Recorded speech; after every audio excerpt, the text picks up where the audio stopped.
महादेव। भगवान शिव को किसने दिया शक्तिशाली त्रिशूल, डमरू और नाग? मैं ये गारंटी के साथ कह सकता हूँ 99% लोग ये बात नहीं जानते होंगे। तो चलिए दोस्तों, अब करते हैं ज्ञान की बात।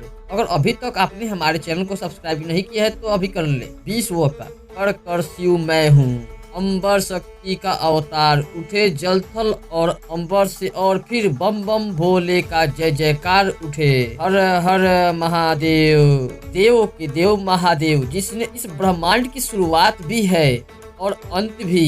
लेकिन एक सवाल आपके मन में कभी न कभी जरूर उठा होगा कि आखिर भगवान शिव जी को त्रिशूल, डमरू और नाग कैसे प्राप्त हुआ। तो चलिए दोस्तों, इस विषय पर विस्तार से जानते हैं। तो दोस्तों, सबसे पहले जानते हैं त्रिशूल के बारे में।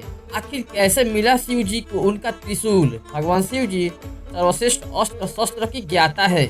पौराणिक कथाओं में शिव पुराण के अनुसार एक कथा में कही गई है कि धनुष और त्रिशूल के स्वयं निर्माणकर्ता स्वयं भगवान शिव है, और सबसे पहले उन्होंने ही धनुष का आविष्कार किया और सबसे पहले उन्होंने ही धनुष का प्रयोग किया।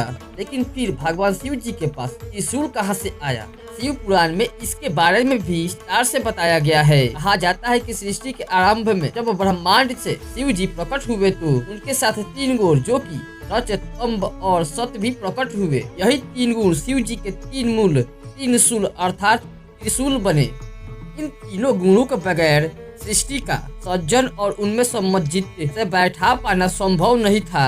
अभी भगवान शिव जी ने इन तीनों गुणों को अपने हाथों में एक शूल में बांध कर रखा, जो तीनों शूल मिलकर त्रिशूल बने। अब जानते हैं कि आखिर कैसे भगवान शिव जी के हाथों में डमरू आया। भगवान शिव जी के हाथों में डमरू आने की कथा बड़ी ही रोचक है। माना जाता है कि सृष्टि के आरंभ में जब देवी सरस्वती प्रकट हुई, उन्होंने अपनी वीणा से सृष्टि को ध्वनि दी, लेकिन इस ध्वनि में भी सुर या संगीत नहीं था।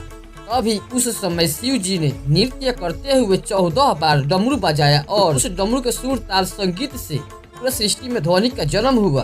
कहा जाता है कि डमरू स्वयं भगवान ब्रह्मा का स्वरूप है, जो दूर से विस्तृत है। जैसे जैसे आप पास आते जाते हैं वैसे वैसे वह कम होते जाता है। अब जानते हैं कि आखिर भगवान शिव जी के गले में नाग कैसे पहुँचे। सबसे पहले मैं आपकी जानकारी के लिए बता दूं कि भगवान शिव जी के गले में जो नाग है उनका नाम बासुकी है, और शिव स्रोत में कहा जाता है कि ये बासुकी नाग ही नागों के राजा है और पूरे नाग लोग पर इनका ही शासन चलता है। समुद्र मंथन में इन्हीं का उपयोग कर करके समुद्र को मथा गया था।